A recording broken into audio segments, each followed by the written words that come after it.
Bismillahirrahmanirrahim. Assalamualaikum warahmatullahi wabarakatuh. السلام ورحمة الله وبركاته. Alhamdulillahilladzi bini'matihi wa fadlihi tatimmus salihat. Asyhadu an la ilaha illallah wa asyhadu anna Muhammadan abduhu wa rasuluh. Allahumma salli wa sallim wa karim wa barik ala nabiyyina wa syafi'ina wa maulana wa qudwatina wa imamina Muhammad wa ala alihi wa sahbihi wa man ittaba'ahum bi ihsanin ila yaumiddin. Amma ba'du. Sahabatku Majelis Quran Indonesia yang dirahmati Allah, Alhamdulillah wa syukurillah. Kita bersyukur kepada Allah atas semua nikmat yang telah Allah berikan. Puja hanya milik Allah yang menguasai menggenggam kita semua, yang kemudian memberikan hidayah kepada kita semua, dan mudah-mudahan kita termasuk hamba-hambanya yang terpilih untuk dapat hidayah dari Allah Subhanahu wa taala. Amin Allahumma amin. Salawat dan salam tentu senantiasa kita curahkan kepada baginda Nabi kita alaihi salatu wassalam, beserta keluarganya, para sahabatnya, dan juga mudah-mudahan kita umat di akhir zaman ini termasuk umat yang dirindukan oleh Rasulullah SAW, umat yang kelak akan mendapatkan syafaat dari beliau, dan mudah-mudahan kita termasuk umatnya yang akan berjumpa dengan beliau. Amin Allahumma amin. Sahabatku yang dimuliakan Allah, di setiap Rabu kajian MKI biasa menyajikan satu tema penting tentang akidah ya. Dan ini pembahasan tentang Asmaul Husna memang bagian yang harus kita dalami, dan puncak dari atau aplikasi yang kita dapatkan dari pemahaman Asmaul Husna ini adalah eh, tidak hanya sebatas ilmu, tapi juga pemahaman itu harus berwujud dalam amal soleh yang kita lakukan sehari-hari. Sahabatku, di setiap pagi kami Al-Fakir tidak lupa selalu mengingatkan kepada saya sendiri dan juga semua jemaah untuk senantiasa mengisi pagi dengan sedekah pagi, dan mudah-mudahan ini bagian dari amal soleh yang ketika kita istiqamah melakukannya menjadi sebuah amal yang dicintai oleh Allah Subhanahu wa taala. Amin Allahumma amin. Dan pagi ini insya Allah kita akan membahas sebuah tema tentang bagaimana Allah sebagai khairul hakimin, sebaik-baiknya pemberi keputusan, sebaik-baiknya hakim yang memberi keputusan. Kalau kita saat ini banyak mengeluhkan tentang bagaimana putusan hakim gitu ya, putusan di pengadilan yang dianggap tidak adil atau malah membela yang eh, salah gitu ya. Maka sesungguhnya Allah tidak lalai dengan semua apa yang ada di muka bumi ini, termasuk semua keputusan yang salah, yang insya Allah kita termasuk hamba-hambanya yang juga meyakini ya, wajib meyakini tentunya betapa bahwa semuanya akan ada sebuah keputusan yang maha adil, yaitu keputusan di akhirat kelak. Dan mudah-mudahan kita termasuk hamba-hambanya yang juga yakin tentang semua keputusan yang Allah berikan ini adalah keputusan yang terbaik, dan selalu akan ada hikmah di balik semua ketentuan yang Allah tetapkan. Dan Alhamdulillah guru kita sudah hadir di eh, depan kita ya, Ustaz Dodi Al-Jambari. Assalamualaikum Ustaz, kaifa halukum? Alhamdulillah, Waalaikumsalam warahmatullahi wabarakatuh. كيف حالك حبيبي؟ Alhamdulillah, Alhamdulillah, syukurlah. Eh, kita sudah, Alhamdulillah sudah banyak ya kita bahas tadi ya, tema-tema tentang Asmaul Husna ini. Mudah-mudahan sejauh yang kita sudah kaji ini, seperti yang sudah selalu diingatkan oleh Ustaz Dodi, selalu berbuah amal gitu ya. Tidak hanya eh, terhenti Ilmu. di ilmu, terhenti di pengetahuan, tapi juga berbuah amal. Dan itulah memang yang kita harapkan semua dari semua kajian ilmu ini. Mudah-mudahan Allah mudahkan kita, istiqomah kita dalam amal soleh. Baik, Ustaz Hakam, tafadhal masykur, ini sebuah kajian penting tentang Al-Hakam. طيب. شكرا جزاكم الله خيرا. وتعالى الله في كل هيئتكم إن شاء الله أستاذ. Amin. بسم الله والصلاة والسلام على رسول الله. السلام عليكم ورحمة الله وبركاته. Waalaikumsalam warahmatullahi wabarakatuh. إن الحمد لله نحمده ونستعينه ونستغفره ونعوذ بالله من شرور أنفسنا ومن سيئات أعمالنا. من يهده الله فلا مضل له وما يضلل فلن تجد له وليا مرشدا. Asyhadu an la ilaha illallah wahdahu la syarikalah wa asyhadu anna Muhammadan abduhu wa rasuluh la nabi wa rasul ba'da. Allahumma salli wa sallim wa barik ala nabiyyina Muhammadin wa ala alihi wa sahbihi wa mawala wa la hawla wa la quwata illa billah ma ba'd. Bapak Ibu sahabat yang berkait dimanapun berada, tentu kebersyukuran adalah sebuah keniscayaan. Salawat serta salam semoga senantiasa tercurah ke hadirat Rasulullah SAW.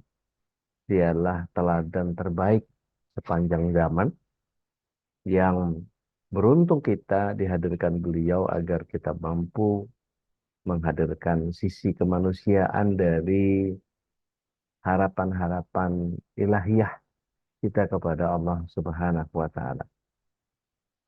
Dalam surah Az-Zumar ayat yang ke-46, Bapak Ibu bisa lihat di situ ada larik doa yang luar biasa.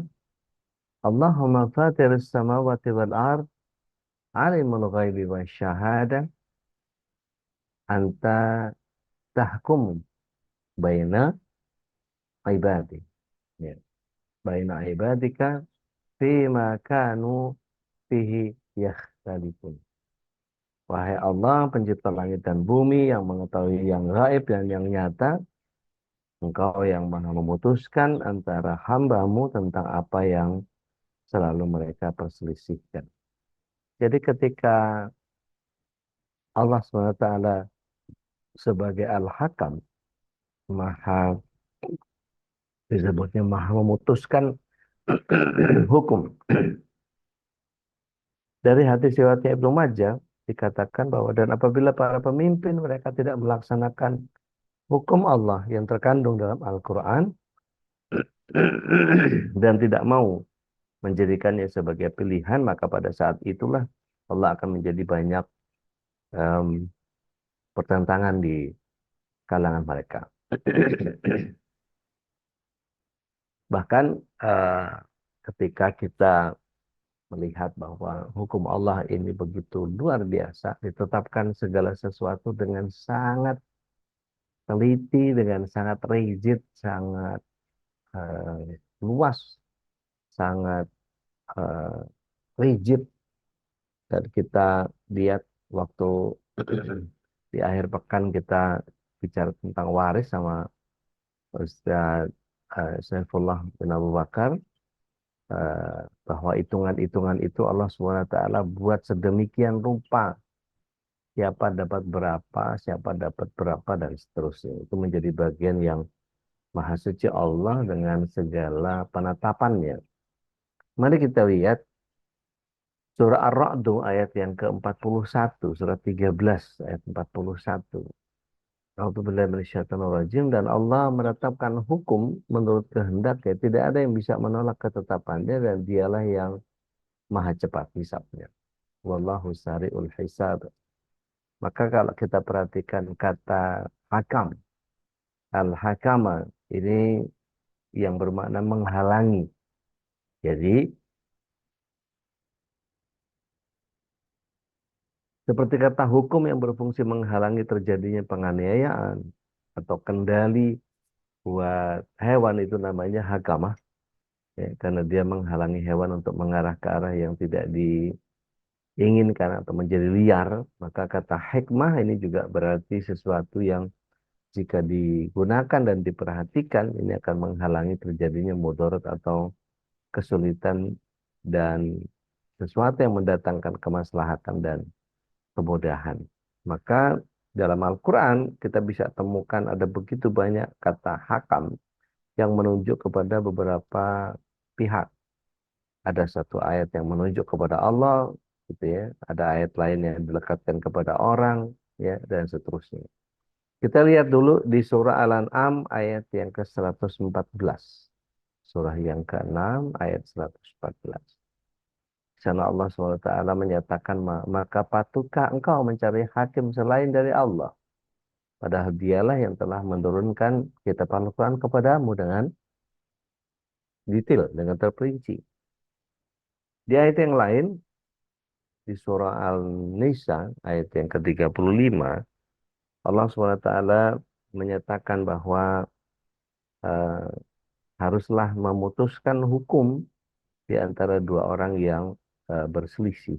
Nah, beberapa ulama memberikan pengertian al-hakam ini sebagai satu dari sekian eh, dari begitu banyak sifat Allah.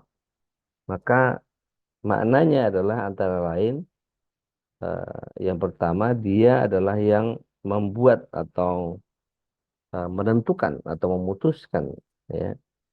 Dalam pengertian Allah itu melerai ketika terjadi sesuatu perselisihan dari memutuskan kebatilan dan kebenaran tidak mungkin bersatu. Allah juga yang menetapkan siapa yang kemudian taat, siapa yang durhaka sesuai dengan ukuran-ukuran sehingga ketika kita melihat secara determinasi eh, orang yang durhaka terlihat oleh kita, orang yang munafik terlihat oleh kita. Ya. Maka kemudian yang ketiga, dia yang memberikan balasan setimpal bagi setiap usaha di mana semuanya didasarkan pada ketetapan yang telah ditetapkan olehnya. Dan spiritnya adalah kita harus menyelaraskan atau menetapi dengan yang disebut dengan sunatullah. Sunatullah itu apa? Sunatullah itu adalah sesuatu yang kemudian sudah menjadi aturan atau menjadi hukum hukum Allah. Allah SWT tidak akan membiarkan alam dan manusia ini ketika diciptakan, maka Allah memutuskan berbagai ketetapan untuk mengatur eh, keterpeliharaan alam ini. Dan ketetapan-ketetapan ini ya sering disebut sebagai sunatullah fi kauni, hukum Allah yang ada di alam. Jika begini maka begini dan seterusnya. Jika berlangsung 12 jam maka matahari akan terbit dari timur dan seterusnya.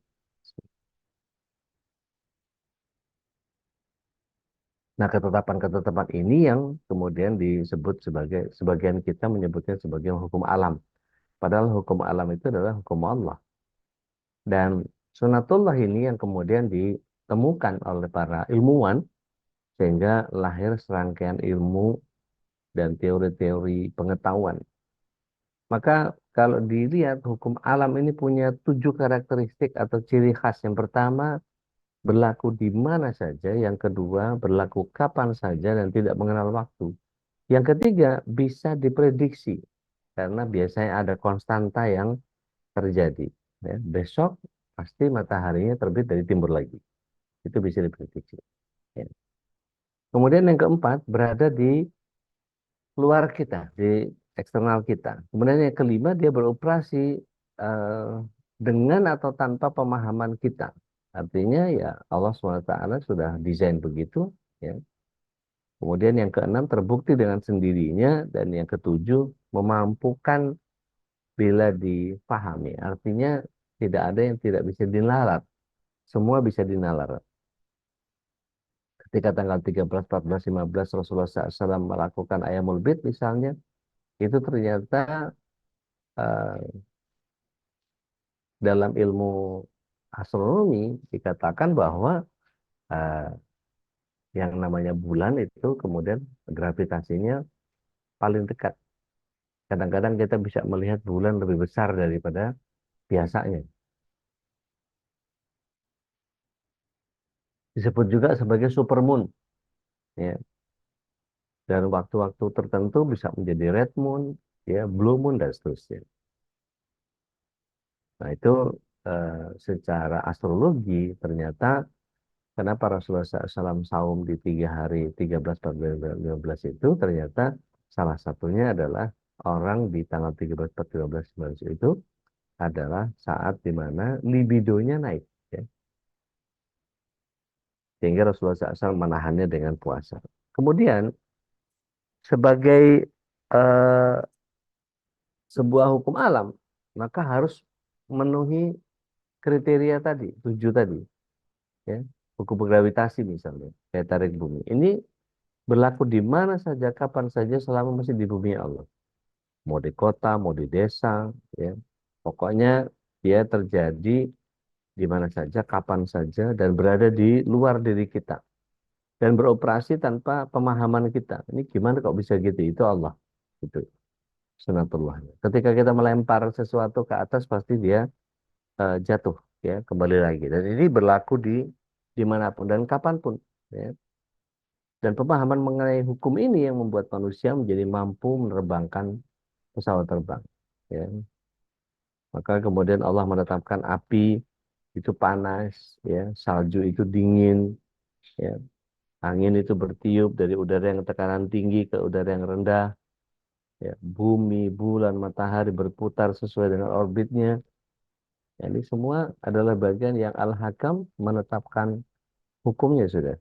Maka kemudian banyak ilmu yang kemudian kalau kita pelajari fisika, kimia, biologi, astronomi, kedokteran, forensik, ya, teknik, ya, dan sebagainya itu kita akan sedikit sekali eh, akan bisa apa namanya memahami dan menguasai hukum-hukum yang mengatur eh, segala sesuatu di alam semesta. Maka dalam eh, kajian ilmu tauhid ini disebut dengan qadha, ya. Qadha yang kemudian hukum ini ditetapkan dan dipelihara, ya, agar alam tidak segera hancur. Jadi bayangkan kalau elemen di alam semesta ini bekerja sendiri tanpa ada al-hakam yang mengaturnya, gitu ya. Kacau dan berantakan pasti. Ada hal yang menarik, yaitu hukum alam ketika berlaku dalam kehidupan sosial atau aktivitas muamalah kita. Ada hukum yang mengatur hubungan antara manusia dengan sesama. Ya. Contohnya adalah ketika hukum kepercayaan, dimanapun ya di dunia ini tidak ada orang yang suka dibohongi dan senang dengan kejujuran. Makanya kemudian orang yang namanya berbohong pasti akan menghilangkan kepercayaan orang. Ya. Contoh yang lain misalnya hukum menang, ya hukum menang-menang atau win-win solution gitu ya. Siapapun orang pasti pengen menang, tidak ada orang yang mau kalah gitu ya. Tapi sabar aja, kekalahan yang digembar-gemborkan saat ini untuk capres gitu ya, kita tunggu saja. Pasti Allah SWT punya kehendak yang sudah ditanamkan, sudah ditulis di Lauh Mahfuz, ya, tinggal keberpihakan kita saja. Ketika kita menanam kebaikan, maka kebaikan pula yang akan ditanam. Ya. Ada juga hukum yang kemudian manusia hanya memanen saja yang dia tanam. Maka ini juga kalau dia tanamkan sesuatu yang buruk, pasti ya buruk juga yang dia akan panen gitu. Meskipun keburukan dan kebaikan itu baru hadir dalam alam pikiran misalnya. Ya. Dan ada sebuah pemisahan atau analogi yang menarik, ya, yaitu dituliskan oleh eh, seorang eh, salik. Kalau seseorang berbicara baik tentang orang lain, maka perkataan yang baik itu akan kembali kepada dirinya dan sebenarnya pujian itu adalah untuk dirinya sendiri. Dan ini ibarat seseorang yang menanam bunga mawar dan bunga-bunga yang semerbak baunya di halaman rumahnya. Kapanpun dia pandang, ya, dilihat, dirasakan hanya bunga mawar dan dedaunan yang harum baunya sehingga dia merasakan bagaikan berada di surga. Kalau dia berpikir tentang orang itu, ya, hal yang terpikir olehnya adalah seorang sahabat yang baik dan dia berpikir bahwa seorang sahabat yang baik bagaikan taman bunga mawar yang membawa keharuman dan kedamaian. Tetapi ketika dia menjelek-jelekkan orang lain, maka baginya orang ini tampak menyebalkan. Kalau dia ingat orang itu, maka sosoknya akan terlihat sebagai kalajengking atau tumbuhan berduri yang muncul di depan matanya. Ketika kita lihat ketetapan-ketetapan di dalam Al-Quran, itu Allah SWT sudah sebutkan begitu banyak. Mana yang benar, mana yang salah, mana yang halal, mana yang haram. Dan ini bagian yang kemudian kita menjadi harus memperkecil hawa nafsu kita atau kita kelola hawa nafsu kita. Dan ini ketetapan-ketetapan yang ditetapkan oleh Allah SWT itu diklasifikasikan oleh para ulama menjadi berbagai ragam keilmuan, ya, akidah, fikih, sejarah dan seterusnya. Maka ini yang disebut dengan hukum yang disebut sebagai kauniyah. maka jadikan Allah SWT sebagai solusi yang terbaik. Tidak ada yang bisa eh, apa namanya eh, menyelesaikan segala sesuatu kecuali Allah SWT. Nah, ini ada resep buat para sahabat MKI. Kita seringkali tanpa sadar lebih banyak mengeluh ketimbang bersyukurnya. Padahal Allah SWT tidak pernah mengatakan barang siapa yang mengeluh maka aku akan bantu. Tapi justru sebaliknya. La in syakartum la azidannakum wa la in kafartum inna adzabi lasyadid. Seandainya eh, sungguh ketika seseorang bersyukur maka aku akan tambah nikmatku. Maka buat orang yang selama ini sering mengeluhkan begini, begini, begini dan seterusnya dan seterusnya. Saya itu anu, saya itu ini dan seterusnya. Sehingga seolah-olah dia dirundung terus dengan kemalangan, dengan kesialan, dengan kesulitan. Seolah-olah Allah SWT tidak berpihak kepadanya. Mungkin dia kurang bersyukur. Ketika dia perbanyak bersyukur, maka dia akan tahu bahwa eh, hal yang sekecil apapun, contohnya misalnya, kita bisa belajar dari orang Jawa. Orang Jawa itu filosofinya pokoknya untung aja semua, gitu ya. Ketika misalnya berangkat dari rumah, untung ngepas jalannya, jadi eh, nggak kena macet. Begitu kena macet, karena telat, untung macet. Kalau buru-buru mungkin bisa tabrakan. Gitu. Begitu kecelakaan, ya, untung cuma lecet, gitu, nggak sampai patah tulang. Kalau toh patah tulang, gitu, untung patah tulang, nggak mati. Gitu. Kalau toh mati, itu baik beda lagi ceritanya. Untung mati, jadi nggak cacat seumur hidup dan seterusnya dan seterusnya. Jadi filosofi untung ini memperbesar kesyukuran kita kepada Allah SWT agar Allah gelimangkan kita dengan nikmat. Nah, ini bagian yang kadang-kadang menjadi sulit buat orang yang akidahnya masih lemah. Jadi dia lebih senang berinteraksi sama manusia ketimbang sama Allah.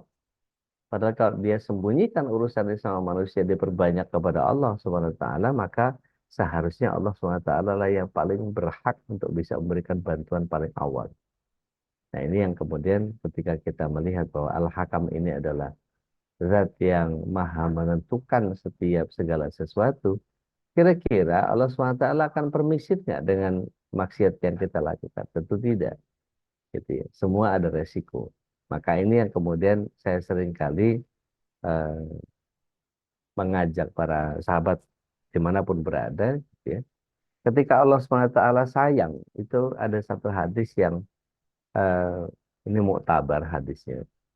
Rasulullah SAW menyatakan, Inna ilaha idza ahabba kauman ibtalahum.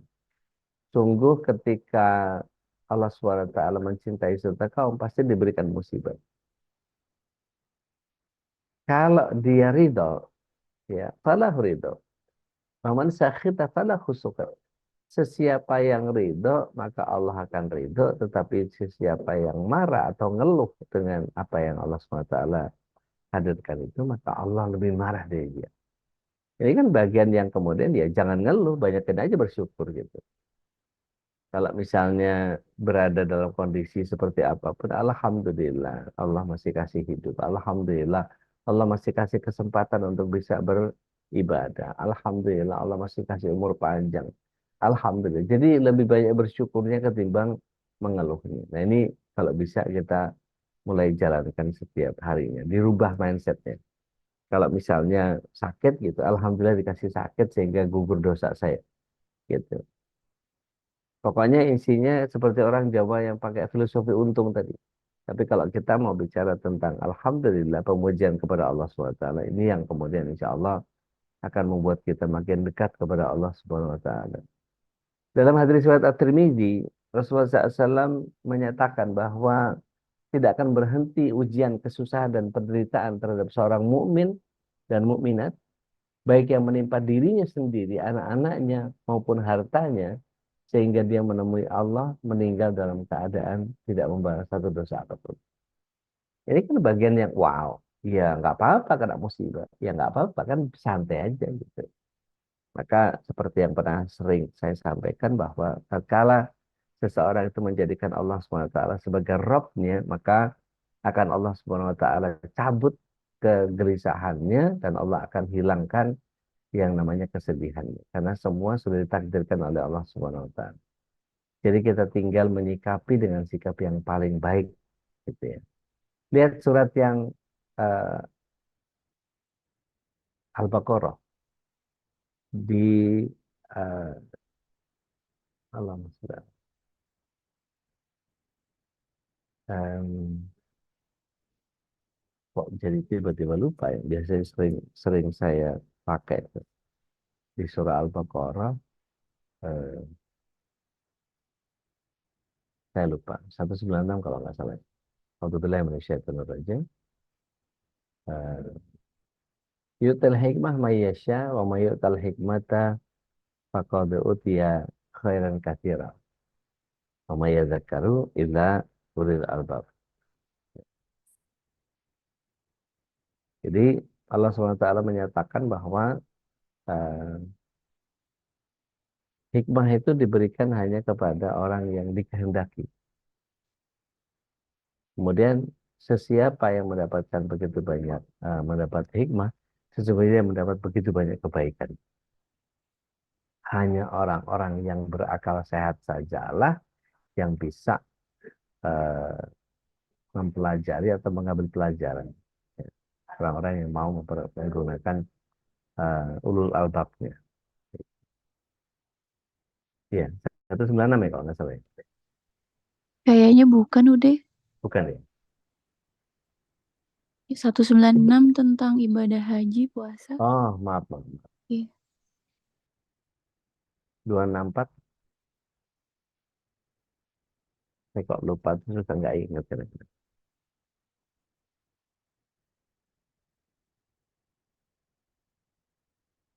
Dua enam sembilan 269. bukan itu deh, Oh, dua enam oke. sembilan. Ya, 9. ya, ya, 269 betul. Syukran, jazakumullahu khairan. Ini otaknya nggak di sini.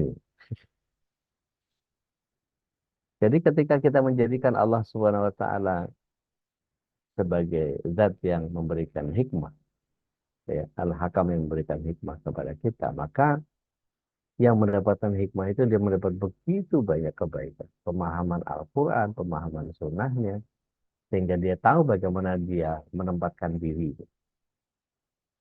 Maka jangan sampai kita kemudian mengedepankan hawa nafsu seperti yang kita bahas beberapa pekan lalu ya. Maka jangan pernah apa namanya bersuuzon kepada Allah Subhanahu Wa Taala. Karena Allah Subhanahu Wa Taala menurunkan ujian itu untuk menaikkan derajat hamba. Bukankah ada satu derajat yang tidak bisa dicapai oleh manusia kecuali dengan kesabaran dan menghadapi beratnya ujian. Jadi sungguh seseorang akan diberikan kedudukan tinggi di hadapan Allah SWT, sedangkan dia tidak dapat mencapai kedudukan itu dengan amalnya, maka Allah akan terus-menerus mengujinya dengan kesusahan dan kesulitan yang tidak disukainya, sehingga dia bisa menggapai kedudukan tersebut. Jadi kalau dibuka web apa campnya, open camp semua, ini pasti banyak wajah-wajah yang mirip, wajah-wajah penuh masalah, gitu ya. Wajah-wajah bermasalah. Tidak ada satupun dari kita yang tidak pernah berhadapan kecuali dengan masalah. Kenapa? Karena masalah itulah yang membuat kita menjadi muncul amal. Kalau ada suami yang agak sulit karakternya, seorang istri sejatinya Allah SWT inginkan dia mesti muncul sabarnya, muncul tangguhnya, muncul tabahnya. Ketika seorang istri, eh, kalau menurut Ajo Benri itu penelitian di Jerman itu, seorang istri itu kak ngomel gitu ya, maka eh, didengarkan saja, nggak usah dilawan gitu. Nah, kemampuan-kemampuan eh, berinteraksi seperti ini kalau kemudian kita selipkan al-hakam di dalamnya, ini pasti Allah yang menentukan keputusan siapa ketemu siapa, siapa jodohnya siapa, dan seterusnya. Sehingga kita tahu bahwa oh, saya diberikan pasangan yang seperti ini itu maunya Allah itu begini. Kalaulah Allah SWT mewafatkan pasangan kita dan kemudian kita harus menunggu dalam prosesnya, maka kita harus belajar skill menunggu.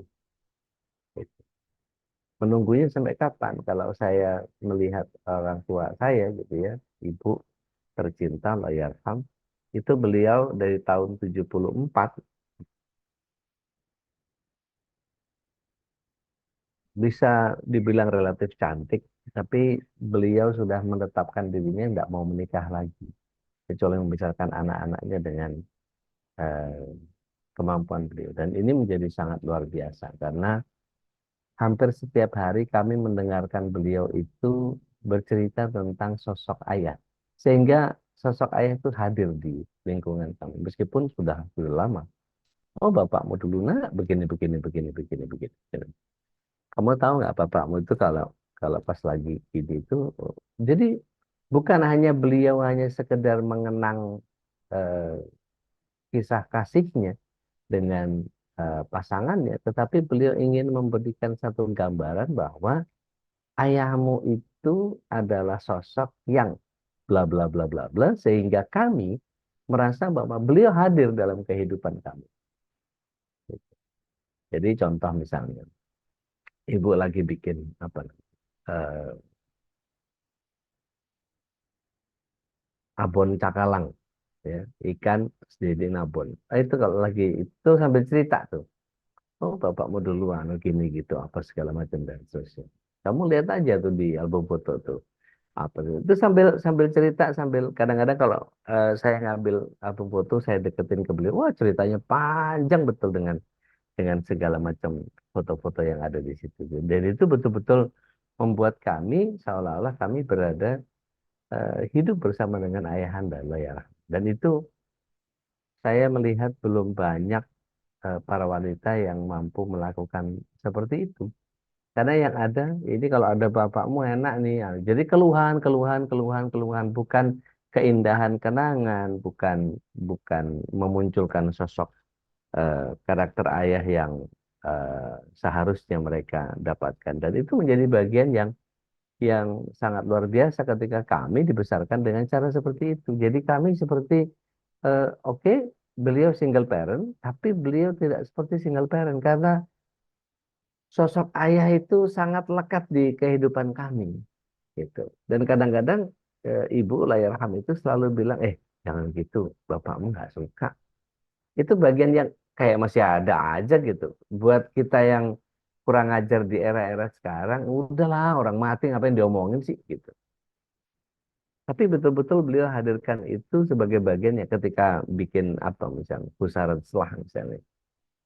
Selada dikasih kuning telur gitu, terus ada mayones segala macam, apelnya dipotongin, anggurnya dipotongin gitu, bitnya dipotongin dan seterusnya. Itu menjadi bagian ini bapakmu seneng banget nih. Itu berasa kayak kita sarapan bareng sama bapak gitu. Nah, ketetapan-ketetapan hukum yang dihadirkan oleh oleh sosok eh, orang-orang yang begitu, mari kita lihat bagaimana Rasulullah SAW menghadirkan hatinya ketika terjadi satu sejarah tentang betapa Ibunda Aisyah radhiallahu an pada satu eh, pertandangan gitu ya, itu Rasulullah SAW melihat bahwa Ibunda Aisyah ini difitnah oleh Abdullah bin Ubay bin Salul. Jadi ketika beliau bersama dengan Sofwan gitu ya, ketika eh, kembali dari perjalanan. Sebetulnya Rasulullah SAW dalam kabilah itu Ibunda Aisyah kan dibawa pakai sekedup apa ya di kita ya, tandu, apa bahasanya? Ada yang tahu sekedup nggak sih? Tandu. Nah, gimana ya? Orang-orang dulu itu biasanya kalau dibawa para para istri Rasulullah SAW itu dibawakan tandu. Kalau ada yang pernah nonton film-film klasik Cina, itu tuan putrinya selalu dibawa sama 4 orang yang apa kayak gimana cerita ini? Sekedup tahu ya? Kalau saya Tandu, Tahu. tandu, Tandu, Iya Tandu. tandu. tahu. Iya, jadi orang duduk di dalam terus dibawa kayak Sudirman ya, keren. Sudirman tuh ya. Kayak pangeran apa kayak Panglima Besar Sudirman betul. Nah, itu Ibunda Aisyah dibawa dengan tandu itu sampai beliau kemudian ketika istirahat beliau minta izin untuk buang air. Maka begitu keluar, kalau kita di rest area udah ada tuh toiletnya sebelah situ, musolanya sebelah sini, supermarket sebelah sini, pom bensin sebelah sini, dan seterusnya itu diatur gitu ya. Tapi kalau zaman Rasulullah SAW ketika ada di satu kabilah gitu ya, berada dalam satu eh, kumpulan orang begitu banyak, kira-kira ada nggak rest area zaman itu? Nggak ada. Maka kalau mau membuang hajat, bagaimana caranya? Harus cari bukit yang terdekat untuk bisa bersembunyi di balik bukit. Maka kira-kira jaraknya pendek nggak? Panjang. Nunggunya lama nggak? Lama. Gitu. Sampai akhirnya mereka si pembawa tandu ini merasa kelelahan dan kemudian istirahat. Mereka tertidur dalam keadaan duduk begitu, terus kemudian melek-melek. Eh, ini Ibunda Aisyah udah masuk belum ya? Jadi ketika itu zaman zaman Rasulullah SAW tidak ada yang berani berinteraksi dengan istri-istri Rasulullah SAW. Jadi mereka cuma lihat-lihatan, udah belum, udah belum, udah belum, udah kayaknya udah. Karena perawakan beliau kecil, begitu diangkat tandu itu hampir nggak ada bedanya kalau beliau ada atau nggak ada. Jadi beratnya tandu itu kurang lebih ya nggak terlalu signifikan. Gitu. Maka ketika kabilah itu berjalan, maka Ibunda Aisyah baru keluar dari tempat buang hajatnya. Apa yang terjadi? Tertinggal dengan kabilah. Maka dia memeluk memeluk lututnya kemudian sambil menunggu. Datanglah Sofwan. Gitu. Sofwan itu kalau kalau bahasa saya di event organizer itu biasanya pasukan semut hitam, bagian sweeping. Dicari mungkin ada dompet yang ketinggalan, ada kunci yang apa segala. Pokoknya dia yang nyapu tuh. Ya, di scan terus ternyata Sofwan melihat Ibunda Aisyah kalau dari perawakannya ini kayaknya Ibunda Aisyah beliau sedang naik onta beliau turun dari onta kemudian beliau eh, apa namanya beliau tarik tali kekang onta itu kemudian didekatkan kepada Ibunda Aisyah kemudian diderumkan disuruh turun di ontanya semua dalam bahasa kesepakatan kalau diderumkan onta kepadanya itu maknanya dia diminta untuk naik gitu. Itu wala kalam wala salam. Gak ada salam, gak ada ngomong, gak ada apa. Pokoknya dideketin, diderumin onta itu kemudian Ibunda Aisyah naik dan kemudian ditenteng. Jadi kalau urutannya itu Sofwan, tali gitu ya, onta Ibunda Aisyah gitu ya. Jadi ini rangkaian yang kalau digambarkan begitu nggak ada interaksi. Sampailah kemudian ke tempat yang kemudian peristirahatan yang kedua. Maka ketika itu yang paling belakang adalah Abdullah bin Ubay bin Salul, tokoh munafikin Madinah. Maka apa yang terjadi ketika beliau tampak oleh Abdullah bin Ubay bin Salul? Ada kata-kata open statement yang sangat merugikan ketika itu. Tapi qadarullah wa syafa'al itulah yang dikehendaki oleh Allah SWT. Beliau bilang, tidak mungkin laki-laki dan perempuan hanya berdua kecuali koma titik-titiknya open statement. Maka itu menyebabkan fitnah berkembang di kalangan sahabat ketika itu. Sampai ke Rasulullah SAW. Sampai kemudian Ibunda Aisyah itu jatuh sakit. Maka apa yang terjadi ketika itu sampai Ibunda Aisyah sakit. Rasulullah SAW itu biasanya kalau ngurus istri itu betul-betul diurus sampai disuapin apa segala macam. Ini enggak, Rasulullah SAW cuma ngelihat di tirai, kamu sakit. Gitu. Karena ada sebelnya karena rasa cemburu yang dihembuskan oleh Abdullah bin Ubay bin Salul itu. Gitu. Maka eh, apa yang terjadi ketika itu, gitu ya, maka Ibunda Aisyah menceritakan kepada ibunya ketika dia sudah di rumahnya, eh, ketika disuruh oleh ibundanya untuk meminta maaf kepada Rasulullah SAW, itu kan Nabi loh suamimu tuh, enggak, wong saya tuh enggak ngomong apa-apa kok sama Sofwan, gitu. Enggak ngobrol sama sekali, wong dia nuntun gitu. Sampai ke Madinah itu cuma dituntun doang, nggak ada ngobrol, nggak ada apa-apa gitu.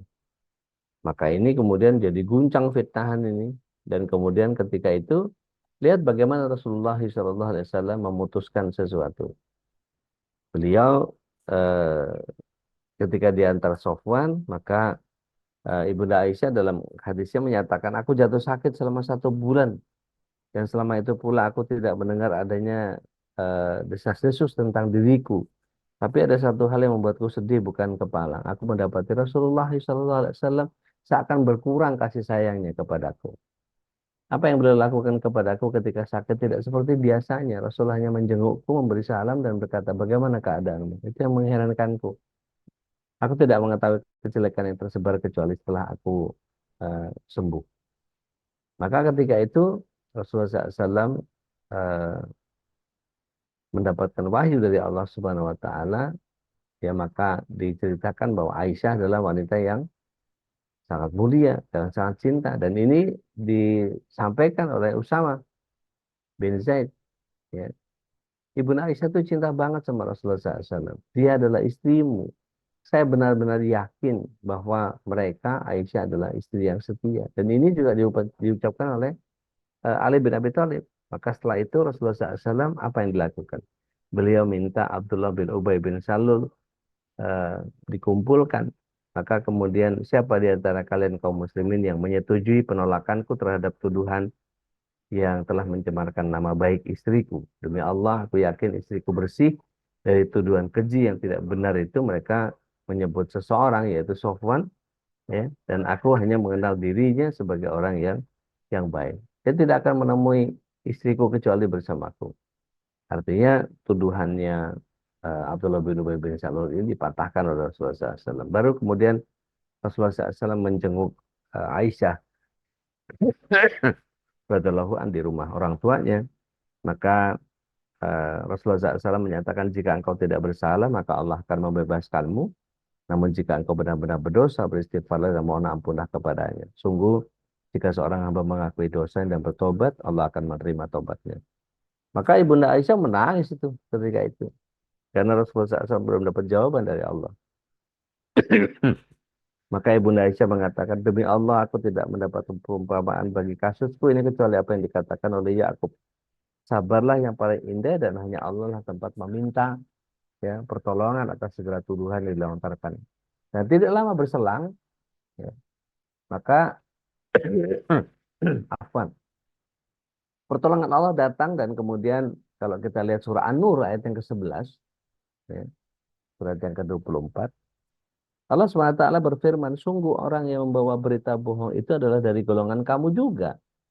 Jangan kamu kira bahwa berita bohong itu buruk bagi kamu, bahkan dia adalah baik bagimu.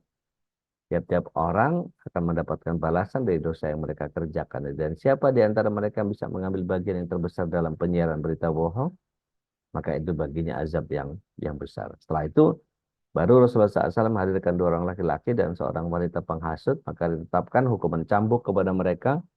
Ya, maka Allah SWT sudah melindungi hambanya yang senantiasa menjaga kesucian dirinya. Jadi apa yang harus kita lakukan adalah meneladani Allah dan Rasulnya dalam menetapkan hukum tadi. Jadi tidak boleh bersikap kecuali ada ayat atau hadisnya.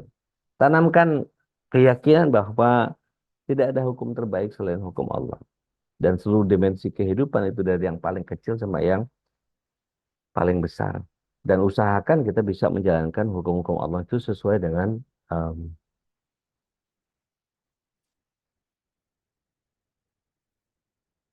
fattaqullaha mastata'tum, dan berusaha menjalankan hukum-hukum Allah ini sesuai dengan kapasitas kita.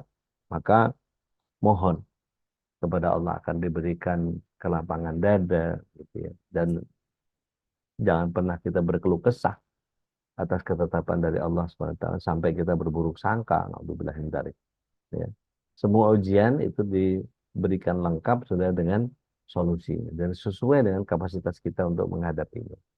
Di surat Al-Baqarah ayat yang terakhir kan Allah SWT jelas ya menyatakan a'udzubillahi minasyaitonirrajim, la yukallifullahu nafsan illa wus'aha. Tidaklah seseorang diberikan beban yang di luar batas kemampuan dia menanggungnya.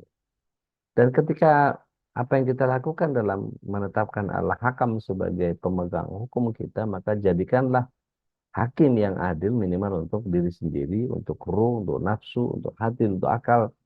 Dan kalau sudah berkeluarga, mulailah jadi hakim yang adil bagi pasangan, ya, buat anak keturunan dan orang-orang yang dekat dengan kita, karyawan, misalnya, tetangga, atau teman. Dan kalau memutuskan sesuatu perkara penting, maka buat orang lain terutama, itu libatkan Allah di dalamnya. Istikharah itu tidak ada yang pernah salah. Ya, mohon petunjuk dan bimbingan dari Allah Subhanahu wa taala. Ada hal yang menarik ketika kita bicara tentang bagaimana Rasulullah SAW dalam berbagai persoalan itu betul-betul menghadirkan eh, hal yang sangat luar biasa, yaitu ketika kita paham bahwa ini sudah ditetapkan oleh Allah Subhanahu wa taala, tinggal bagaimana kita menyelaraskan apa yang kita kerjakan dengan apa yang Allah Subhanahu wa taala inginkan. Em, Mohon izin kita eh, sama-sama perhatikan di dalam surat 4 ayat yang ke-65. 65 atau 56. Ada yang berkenan untuk baca, monggo silakan. 456 kalau nggak salah. 65 atau 56 deh. Eh, Coba tolong bacakan ujungnya. Yang 65, maka demi Tuhanmu, Ya itu dia. Fala warabuka. Bismillahirrahmanirrahim, maka demi Tuhanmu mereka tidak beriman sebelum mereka menjadikan engkau Muhammad sebagai hakim dalam perkara yang mereka perselisihkan. Ya. Sehingga kemudian tiada ada rasa keberatan dalam hati mereka terhadap putusan yang engkau berikan. Ya. Dan mereka menerima dengan sepenuhnya. Jadi, syukuran jazakumullah khair, barakallah. Jadi ketika kita tahu bahwa seseorang yang tidak menjadikan Rasulullah SAW sebagai pemangku hukum, maka sejatinya kita dikatakan sebagai apa dikatakan fala warabbuka la yu'min, ya, la yu'min hatta yuhakimuk, ya, tidak beriman sampai menjadikan Rasulullah SAW sebagai pemangku hukum. Dan ini bagian yang seharusnya kita bisa sama-sama paham. Saya kembalikan ke Ustaz Khalis supaya kita bisa uh, Baik, alhamdulillah. diskusi dan kemudian kita bisa saling memberikan menguatkan pemahaman kita tentang Allah yang Al-Hakam. Fatabatul Masykur, Ustaz. Baik, Syed, jazakallah khairan. Mudah-mudahan apa yang disampaikan oleh guru kita, Ustaz Dodi Al-Jambari, memberikan satu inspirasi besar dan peneguhan iman yang penting ya. Karena memahami Asmaul Husna, terutama dalam asma yang kita bahas saat ini adalah tentang Al-Hakam, kita menjadi paham tentang betapa ketetapan Allah adalah yang terbaik dan kita harus wajib menerimanya. Baik jamaah yang ingin sharing, ingin bertanya silahkan, masih ada waktu ya. Tafadhol masykurah, silahkan. Tentang betapa Allah Subhanahu wa taala telah memberikan ketetapan dan hikmah juga Ustaz ya. Karena Al-Hakam juga di para ulama yang disebut dengan hikmah tadi seperti yang disebutkan dalam Al-Baqarah ayat 269. Yuktil hikmah mayyasha wa mayyutal hikmah faqad utiya khairan katsira. Dan orang yang diberi hikmah inilah yang sesungguhnya mendapatkan kebaikan yang besar. Dan khairan katsira itu memang masih kebanyakan khair itu dianggapnya lebih masalah dunia saja. Kita kebanyakan memahami khair ini adalah kehidupan dunia gitu ya. Mungkin dari jabatan, kekayaan gitu. Padahal dalam ayat lain Allah juga sudah menyebutkan betapa dunia ini kan mataul ghurur ya, Ustaz ya. Betapa tipuan yang sangat menipu, yang memperdaya kita, dan kalau kita tidak hati-hati untuk menghadapi dunia ini, bisa jadi kita yang akan terperdaya. Dan Kemudian di yang ayat sharing, itu juga, Ustaz, itu ada yang disebut sebagai isi mubalaghah. Kan kalau kita sebut itu khairan itu kan kebaikan. Jadi ada ke dan an, ada baik. Berarti apa? Bentuknya jamak. Sudahlah jamak, masih Allah tambahkan katsira. kasih. Berarti teramat sangat banyak gitu. Teramat sangat banyak yang Allah SWT limpahkan ketika kita mau mempelajari hikmah yang Allah SWT berikan itu. Wallahu a'lam. Bisa. Baik, monggo Bapak Ibu yang mau sharing soal bagaimana menentukan hmm, hukum itu harus dihadapkan kepada hukum Allah Subhanahu wa taala sehingga eh, seperti Rasulullah SAW tadi tidak mau memutuskan sesuatu berdasarkan apa yang beliau pahami karena beliau juga terkena gosip gitu ya. Ibunda Aisyah yang ketika tertinggal itu menjadi bagian yang kalau kita baca secara runut itu ya seperti yang saya sampaikan tadi gitu. Betul-betul Rasulullah SAW hati-hati sampai beliau apa namanya. Padahal sebetulnya Ibunda Aisyah kan orang yang terpercaya, tapi begitulah cara orang-orang munafik mengganggu kehidupan kita itu. Tapi Baik, kalau silakan. ya Ustaz, kalau ya di surat Luqman ini kan ada sebuah kata hikmah ya ketika Allah Subhanahu wa taala menggaskan laqad atayna Luqman al-hikmah ya, bahwa kami telah memberikan kepada Luqman itu hikmah. Dan lanjutan ayatnya tentang syukur ya Ustaz ya. Eh, ya Wa may yashkur fa innama yashkuru li nafsih. Dan barang siapa yang bersyukur, maka dia sesungguhnya sudah mensyukuri terhadap dirinya gitu. Ini bagaimana Ustaz, pemahaman mungkin dikaitkan dengan tadi kita memahami Asmaul Husna tentang Al-Hakam ini. Bismillah, wassalatu wassalamu ala Rasulillah. Em, Tadi saya katakan bahwa kemampuan kita bersyukur itu tidak terlalu piawai dibanding kepandaian kita mengeluh. Lebih cepat mana? Orang ngeluh atau orang bersyukur? Melihat sesuatu dari posisi terbalik, gitu ya. Hmm, Misalnya gini, sakit itu kan guguran dosa. Ya mestinya nggak apa-apa dong sakit. iya. Jadi, eh, jadi logika terbaliknya adalah ketika orang diberikan sesuatu yang kalau di surat Al-Baqarah ayat 216 itu kan boleh jadi kamu cinta sesuatu padahal itu buruk buat kamu, boleh jadi kamu nggak suka sesuatu padahal itu baik buat kamu. Nah ini yang kadang-kadang Allah SWT memberikan satu gambaran itu suka kebolak-balik begitu. Eh, Contoh misalnya, ketika Rasulullah SAW menyampaikan bahwa beratnya ujian Hmm, seseorang itu seiring dengan besarnya guguran dosa. hmm, Bahkan kata Rasulullah SAW, tidaklah kelelahan, rasa capek, lelah fisik, lelah hati, habis waktu, dan seterusnya. Sampai pun duri yang menancap di kaki kita, itu pun ada guguran dosanya. Jadi artinya kalau kita melihat bahwa dari sisi kebalikannya gitu ya, eh, tadi saya pernah beberapa kali itu dihambat oleh Allah SWT untuk sesuatu yang Allah hindarkan mudaratnya lebih besar. hmm, Contoh, ini terjadi beberapa tahun yang lalu waktu saya masih pakai motor. Itu mau Jumatan, Zat. Jadwal ke Trisakti yang di Kebon Nanas. Maka alhamdulillahnya motor habis diservis. Sampai di Caman, pas di apa namanya, eh, Caman atau Lampiri itu yang ada kalau di Kalimalang itu dulu ada ayam bakar Wong Solo. Benar-benar berhenti, gerak berhenti mati mesin. Padahal baru diservis. Mestinya sih nggak pernah fail gitu. Ketika eh, berhenti seperti biasa standarnya adalah saya ngecek pengapian, saya ngecek bensin, saya ngecek busi gitu. Dan semuanya oke nggak ada masalah. Maka sampai pada tahap itu saya nggak mau mengolah pikiran pribadi. Saya berusaha untuk beyond the edges. Oh, ya Allah, kalau memang saya nggak boleh cepet-cepet datang ke Jumatan, maka ya udah, saya akan pelan-pelan. Tapi biasanya waktu itu masih zaman senang nyetir motor tuh bareng malaikat, Set. Jadi fat fat fat fat gitu. Eh, Ketika itu ya udah saya jalan pelan dari situ.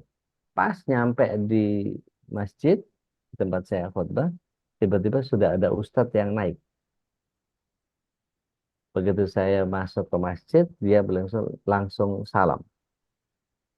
Assalamualaikum warahmatullahi wabarakatuh. Waalaikumsalam. Saya langsung duduk di bagian depan tapi agak pinggir kiri gitu. Saya duduk di situ, selesai khutbah, selesai sholat Jumat, panitia nyamperin saya, Ustadz, afan banget. Ini ada Ustadz nyasar. Coba, Ustadz nyasar saja, Allah SWT sempat menghambat perjalanan saya. Coba bayangin kalau saya yang datang, terus kemudian saya yang imam, apa nggak kelimpungan dia? Cuman ketawa-ketawa kita sama panitia itu. Cuman saya bilang gini, yang kesian masjid yang dia tinggal ada nyari badalnya agak repot itu kalau udah Jumatan gitu. Kalau ada Mendadak. iya, mendadak itu mana bisa gitu. Dan itu bagian yang sering kali saya selalu husnuzon bahwa oh ini cara Allah untuk menjaga hambanya dari hal-hal yang jauh lebih besar mudaratnya. Hal-hal yang kayak begitu tuh. Masya Allah. Ini ada pernyataan dari Bu Dina ini. Oh, ini Hmm. udah ada yang bertanya nih ya. Cuma statement. Baik, Bu Nadia dari Bandung, silakan. Bismillahirrahmanirrahim. Assalamualaikum warahmatullahi wabarakatuh. Waalaikumsalam warahmatullahi Waalaikumsalam. wabarakatuh. Udah, gimana Ya. caranya menghadapi orang yang gampang menyalahkan orang lain? Misalnya ketika ia sakit, terus ketemu orang, dia ketularan gitu. Sakitnya gara-gara ketular orang, terus gini.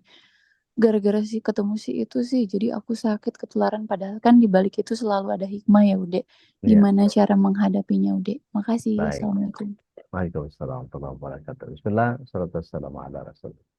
Sampaikan bahwa tidaklah sesuatu terjadi kecuali atas izin Allah.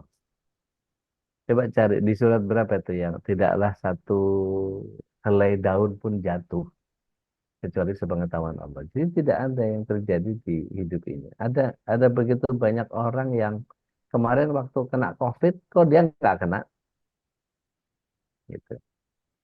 Kok waktu ada yang meninggal banyak itu, kok dia nggak mati, padahal nyebelin, gitu.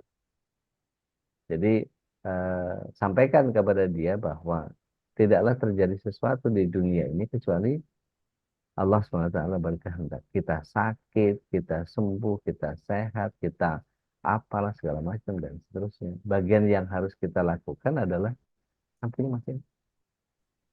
Yang kita harus lakukan adalah bagian menanamkan pemahaman kepada dia bahwa mungkin nggak kalau ini semua terjadi tidak atas izin Allah. Kamar mandi, Zeng. Ude Ya, Al-An'am ya, ayat 59. kalau nggak salah ya. Iya. Jadi betul-betul memang harus disadarkan dengan itu, benturkan dengan itu. Terus kemudian cari contoh yang kira-kira orang begitu dia enggak, orang begitu dia enggak, orang begitu dia enggak. Itu cari datanya. Waktu aku begini kamu enggak, waktu anak begini kamu enggak, waktu si ini begini kamu enggak. Kan berarti Allah jaga. Enggak selalu kan, enggak tiap kali. Atau pas lagi dia sakit tanpa tanpa ketularan siapa-siapa gitu misalnya. Tuh, bawa penyakit ya. Ini belum tentu bawa penyakit buat kita dan kita akan kena semua. Tapi kalau Allah berkehendak kita akan sakit. Doain sehat ya. Sehingga motivasi terus hadirkan bahwa dia harus tahu dan yakin betul bahwa ada Allah Subhanahu wa taala yang mengelola alam raya ini. Wallahu a'lam. So, Tedian, mangga. Assalamualaikum warahmatullahi wabarakatuh. Waalaikumsalam warahmatullahi wabarakatuh. Udah Ya.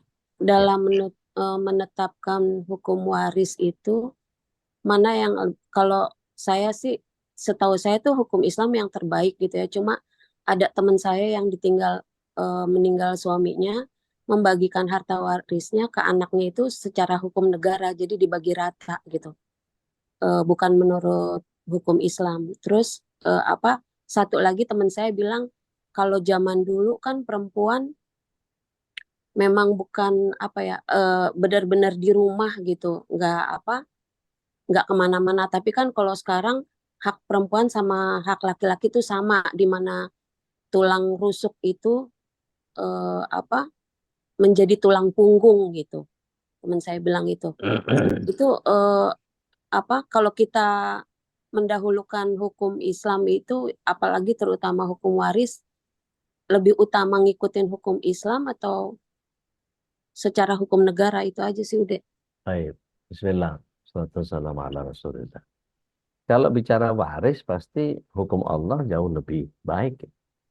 Tedian punten. Lihat surat yang kelima ayat yang ke-50 coba. Tunggu sebentar udah. Aduh,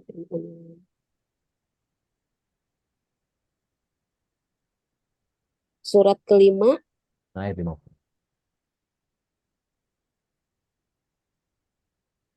kelima, 50. Al-Maidah ya udah ya. Iya, betul.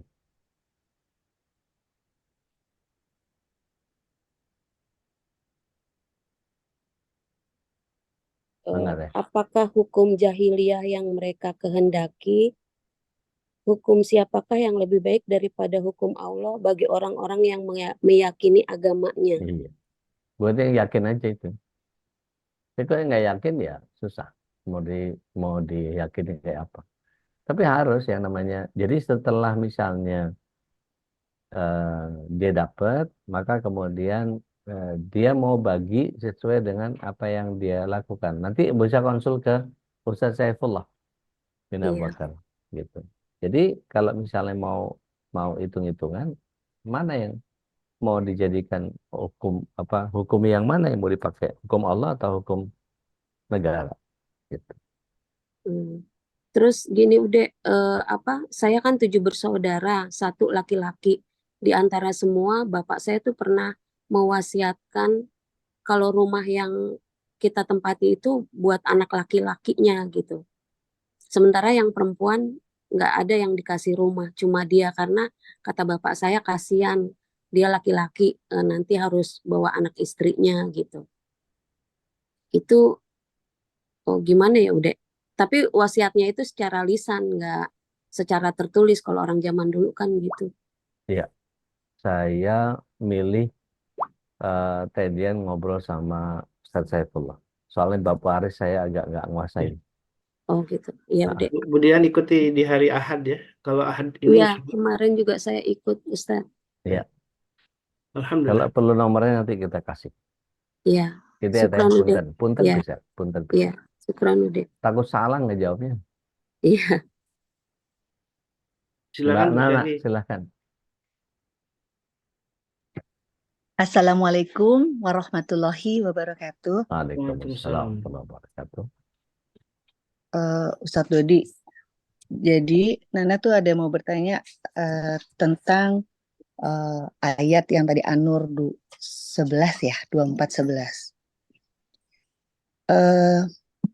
Dalam kaitannya ayat ini ketika Rasulullah akhirnya Shallallahu Alaihi Wasallam memaafkan, apakah ini mana yang lebih dahulu, Ustadz? Ayat 11 dan terusannya atau surat 24 surat An-Nur ayat 22. Apakah surat An-Nur ayat 22 ini lebih untuk diperuntukkan kepada sahabat Rasulullah, yaitu ayah mertuanya sendiri, yaitu Abu Bakar radhiyallahu anhu, terkait tentang Sofwan, atau ayat 11 ini? Yang kedua, pertanyaan yang kedua, setelah Nana baca dari UD pada saat menjelaskan ayat ke-11-nya, begitu juga sampai ke ayat 20, dikaitkan dengan kondisi kita sekarang, Pilpres, paskanya, begitu banyaknya fitnah-fitnah, dan begitu banyak sebaran-sebaran.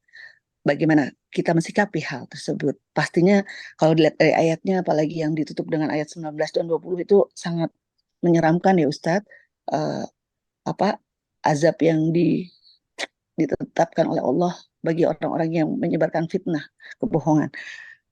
Untuk pertanyaan yang ketiga, izin sekali lagi tentang ayat 20, surat An-Nur lagi ayat 23. Di sini dikatakan sungguh orang-orang yang menuduh perempuan-perempuan baik yang lengah dan beriman dengan tuduhan berzinah, mereka dilaknat di dunia dan di akhirat, dan mereka akan mendapatkan azab yang besar. Terkait untuk wanita yang disebutkan yang lengah di sini, Ustadz, pengertian yang lengah di sini kategorinya seperti apa ya Ustadz? Karena di sini kalau dikaitkan arti di bagian bawahnya itu perempuan ialah perempuan-perempuan yang tidak pernah sekalipun teringat akan perbuatan yang keji. Definisi yang di sini yang Nana ingin tanyakan pada Ustadz, eh, bagaimana itu perempuan yang tidak pernah sekalipun teringat yang perbuatan keji, dan contohnya apakah pernah ada Ustadz? Jazakumullah khairan atas jawabannya Ustadz. Assalamualaikum warahmatullahi wabarakatuh.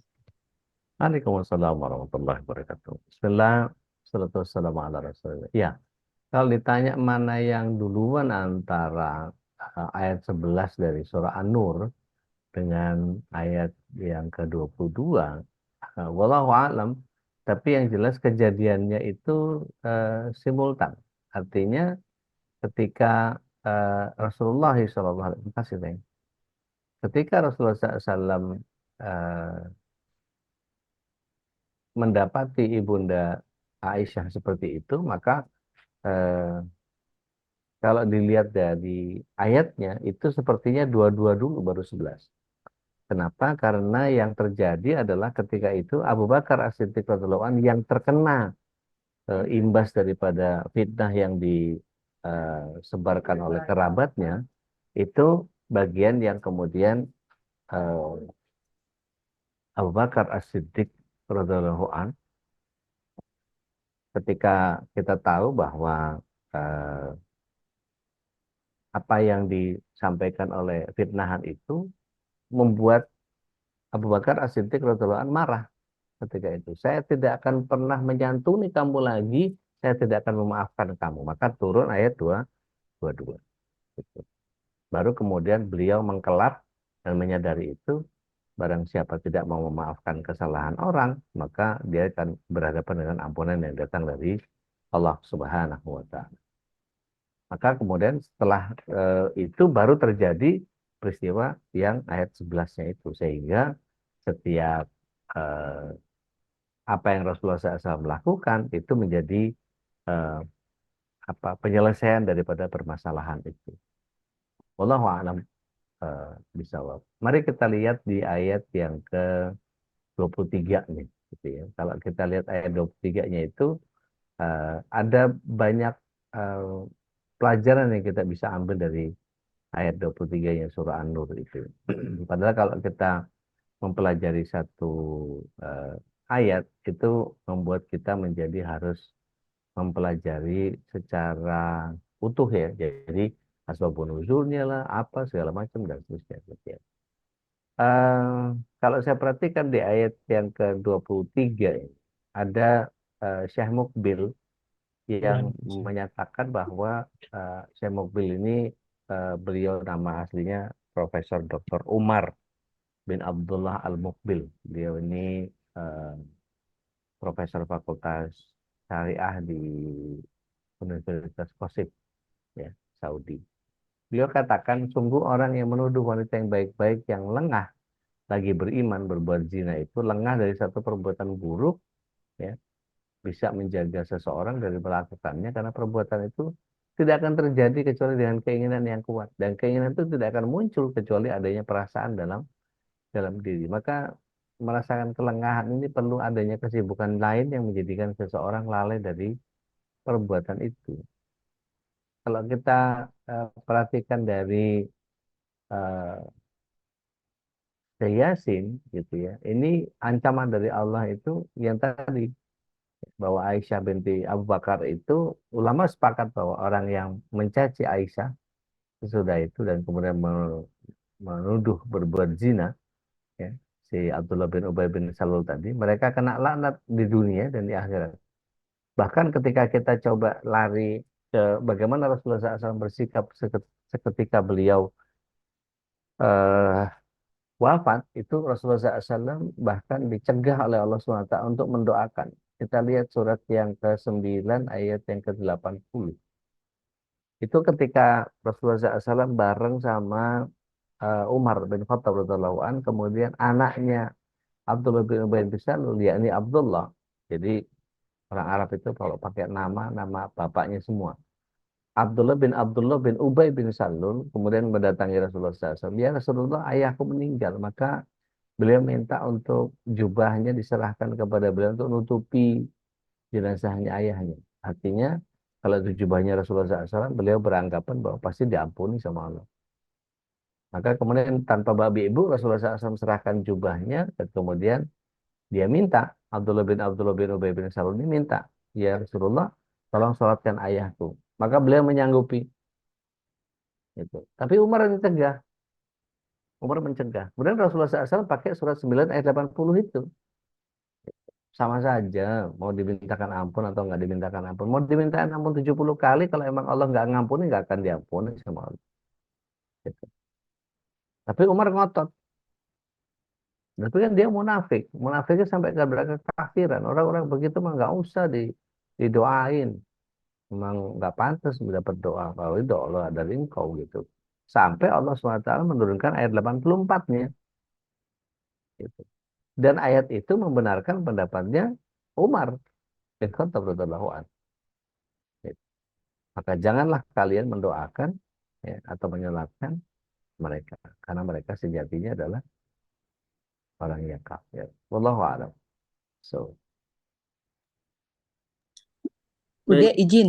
ya, Kalau katanya yang tadi, jadi kita benar-benar sangat harus menjaga banget ya Ude, dari ayat yang 11 sampai 20 kalau tidak salah ya, membaca terjemahannya benar-benar sangat sangat teman wabil khusus yang bicara ini untuk sangat jangan ikut dalam bentuk apapun propaganda ataupun yang ya, sekarang terjadi ya Ustadz. ya.